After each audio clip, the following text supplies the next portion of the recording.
Hey guys, welcome back. It's Kneon. This is CLOWNFISH TV, and I told you so. I know the squealers when I see them.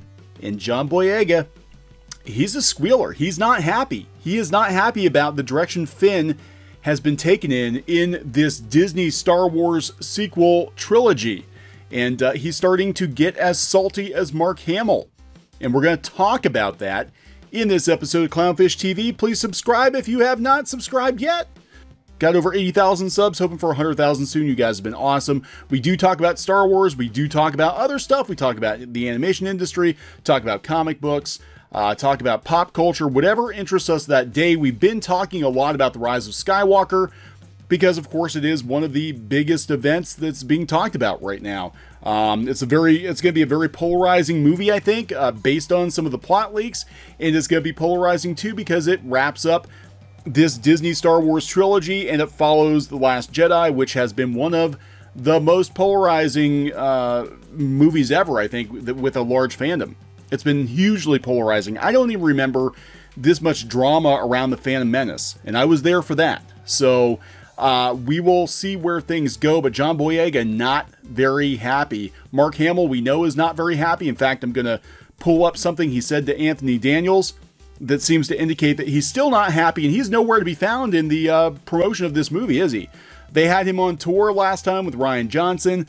He got a few digs in here and there, but overall, I think the fandom felt that Mark Hamill was not very happy with how they handled Luke Skywalker in The Last Jedi. They basically destroyed the character of Luke Skywalker so Rian Johnson could subvert audience expectations, and he might have just subverted the expectations for the franchise going forward, because The Last Jedi is, I believe, the biggest catalyst in all the anti-Disney Star Wars pushback that's out there right now. The Last Jedi was hugely divisive, and cost Disney a lot of fans, cost Disney a lot of money, caused Solo to bomb at the box office, could potentially hurt the Rise of Skywalker. It's been a huge cluster.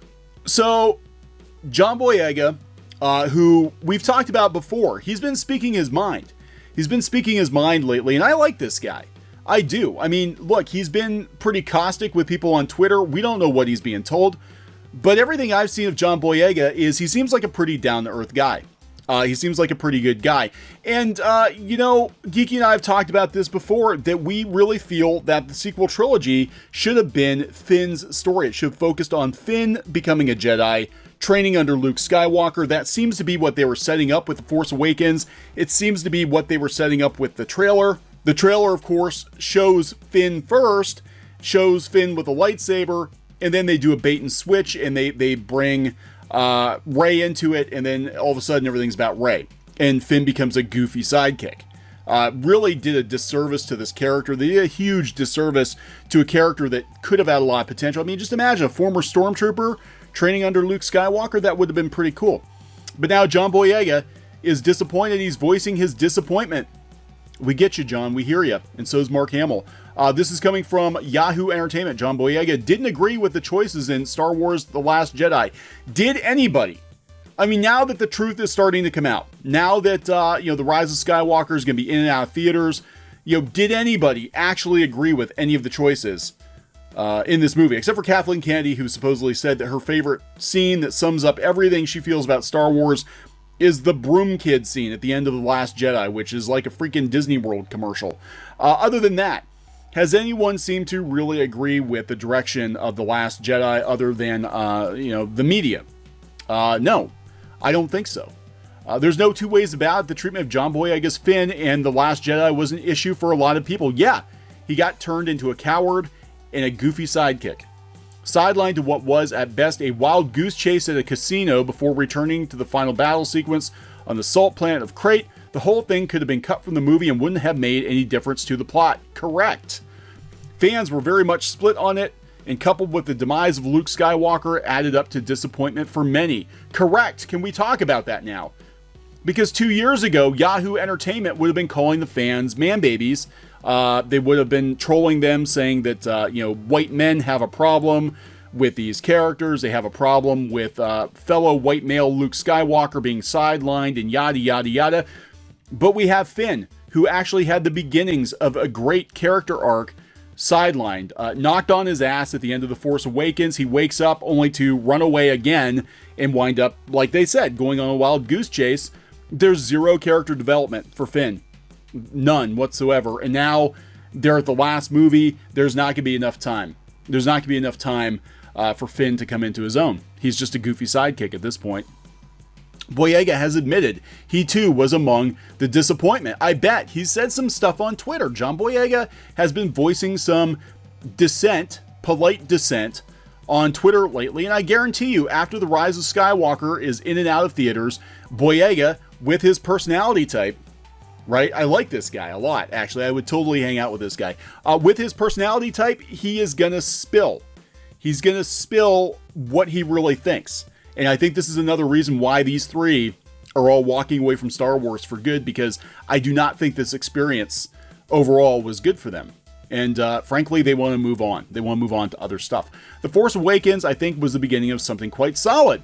The Last Jedi, if I'm being honest, I'd say that was feeling a bit iffy for me, he told Hypebeast. I didn't necessarily agree with a lot of the choices in that, and that's something that I spoke to Mark Hamill a lot about. We had conversations about it, and it was hard for all of us because we were separated. I'm going to talk about that too. Mark Hamill told Anthony Daniels, that he was very sorry he did not get to work with him in this trilogy. So before I go back to what John Boyega said, let's go back to a month or so ago. Mark Hamill penned a heartfelt thank you to Anthony Daniels after the Rise of Skywalker shoot. This is what he said, and this is what's in the IMC3PO book. And Anthony Daniels seems like he's disappointed too. This is what Mark Hamill said. Thanks for the more than kind words, Tony. I grew so fond of our fictional relationship, it was hard to be separated. It was hard to be separated in this new trilogy, Hamill said. You and R2 were my family, and they certainly didn't dare to take Chewie away from Han. I was appalled that in the original script for 8, I just walked by without even acknowledging you. I was grateful that Rian let us at least have that brief farewell moment, even if it was only a nod and a wink. Perhaps it was fitting, as there are no words to convey the depth of Luke's gratitude to his faithful sidekick, just as there are no words to express mine to you, the actor capped off with a lovely closing. Thank you for a lifetime of fond memories, friend. He didn't even get to say goodbye. Luke didn't get to say goodbye to anybody, really. It wasn't really him. He phoned it in. Even Leia, he kissed Leia on the forehead. Yeah, it's a touching scene, but it wasn't really him. It was holographic Skype, Force Skype Luke.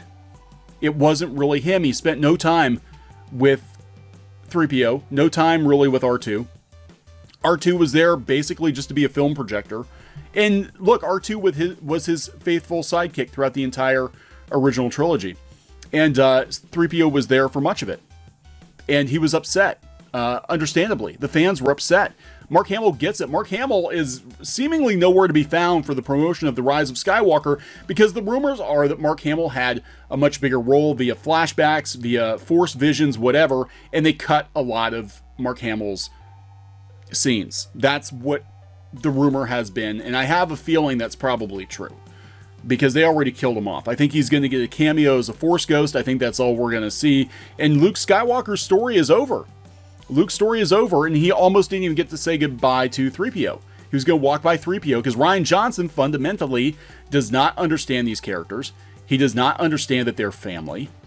You know, he doesn't get it. For all his, oh, I love Star Wars, you fundamentally don't get it, Rian. There should have been more screen time between Luke and 3PO, Luke and R2, Luke and Leia. There should have been a reunion of all three of the original cast, the trio, the lead trio, everybody. They should have got together. That's what people wanted from this movie. That's why the box office was gangbusters for The Force Awakens, because people thought they were getting that. That's why it was pretty good for The Last Jedi, because, hey, at least we got Luke and Leia. They're going to put them together, right? No, they didn't. And now there's nothing left. There's nothing left.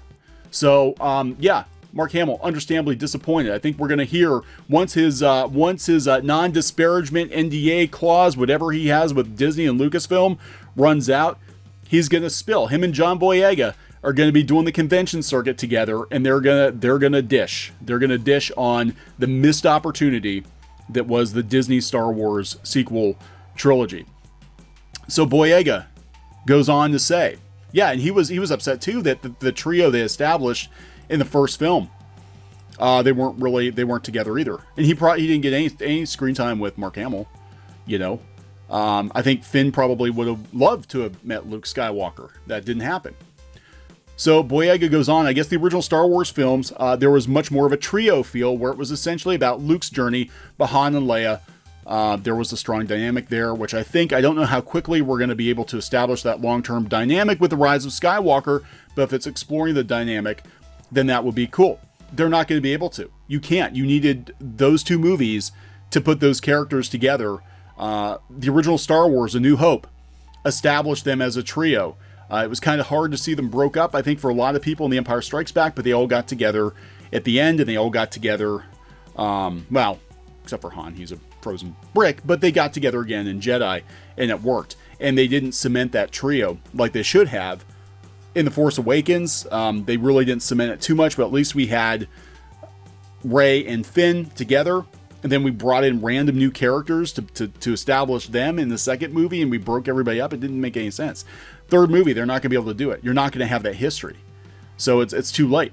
Hamill did indeed have reservations about director and writer Rian Johnson's decision to make Skywalker a grumpy, weird, milk-drinking hermit.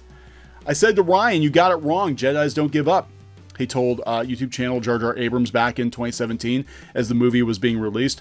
Much less hide off an island, so right at the beginning we were completely at odds. And he's 100% right. Who would know Luke Skywalker better than Luke Skywalker himself, who still keeps in touch regularly with Luke Skywalker's creator, George Lucas? You know, who would know Luke Skywalker better? You know, Mark Hamill or Rian Johnson? I mean, even if he had a problem, he would maybe take a year to try and regroup. But if he made a mistake, he would try and right that wrong. So right there, we had a fundamental difference. But it's not my story anymore. Translation, I don't give a shit anymore. Luke Skywalker is dead to me too.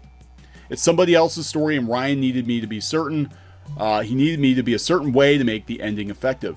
Luke Skywalker is dead to Mark Hamill too. That's the crux of my problem. Luke would never say that. I'm sorry. Well, in this version, see, I'm talking about the George Lucas Star Wars, not Disney Star Wars, George Lucas Star Wars. This is the next generation of Star Wars. This is Star Wars 2.0. So I almost had to think of Luke as another character. He's Jake Skywalker. We've heard this before. He's not my Luke Skywalker, but I had to do what Rian wanted me to do because it serves the story well. He had to do it because he signed the paperwork. He signed the contract. He's got to do what the director tells him to do. And if it means destroy Luke Skywalker, then he destroys Luke Skywalker. You know, I mean, he's got to do what he's got to do, and then he's got to shut his mouth. He's got to shut his mouth.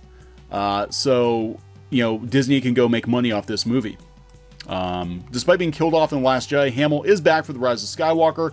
Doubtless is just a Force ghost, so hopefully he'll be a bit less grumpy and a bit more upbeat. I don't think he's going to be in the movie very much at all. I really don't. I think he's going to maybe phone it in at the end. He might say a couple of things to Rey. He's going to be Obi-Wan in this movie, and he's not going to be in it very much. So this is very interesting. This is not going the way that Disney Lucasfilm wanted it to go, especially, you know, less than 2 weeks before this movie drops. People are grumbling. People who started the movie are grumbling. It's almost as if John Boyega and Mark Hamill are trying to warn us, isn't it? Mark Hamill, who said not too long ago, when somebody said about buying 20 or 30 tickets to The Rise of Skywalker, they should just wait until it comes to cable. Ouch. That's not really a ringing endorsement, is it? And again, Hamill is pretty much nowhere to be seen for the promotion of this movie. Now, I don't know if that was Disney's idea to get him out of the way because, you know, a lot of the disgruntled fans used Mark's words to support their position that The Last Jedi was hot trash. And they're going to do the same, of course, with John Boyega. Or that he just doesn't care because Luke Skywalker is dead to him at this point. But whatever the reason is, it's not a good look for the promotion of this movie. I do wonder what John Boyega is going to be saying a year or two from now. I have to wonder what he's going to say 5 or 10 years from now. You know, is he going to look back and be like, yeah, I was in Star Wars as the goofy sidekick. I thought I was a lead. I'd be pissed too. I'd be pissed too. So we're going to wrap this one up. Please subscribe for more pop culture news, views, and rants here on CLOWNFISH TV. We'll talk later. Thinking about printing your own comic books, graphic novel, or manga? We recommend our friends over at PrintNinja. We've been using PrintNinja as long as they've been printing comics, and both the quality and price is excellent. Mention Clownfish TV and get an additional 5% overrun of your book order quantity printed for free. For free! That's free books, people. Just mention this offer on the phone or in the additional information box on the quote request form. That's PrintNinja.com or click on the link in the description below. Hey guys, thanks for watching Clownfish TV. Please consider supporting the channel. Go to clownfishsupport.com. That's clownfishsupport.com. And if you want to join our community, go to clownfishtalk.com. That's clownfishtalk.com. Please subscribe, ring the bell for notifications. We will talk to you next time.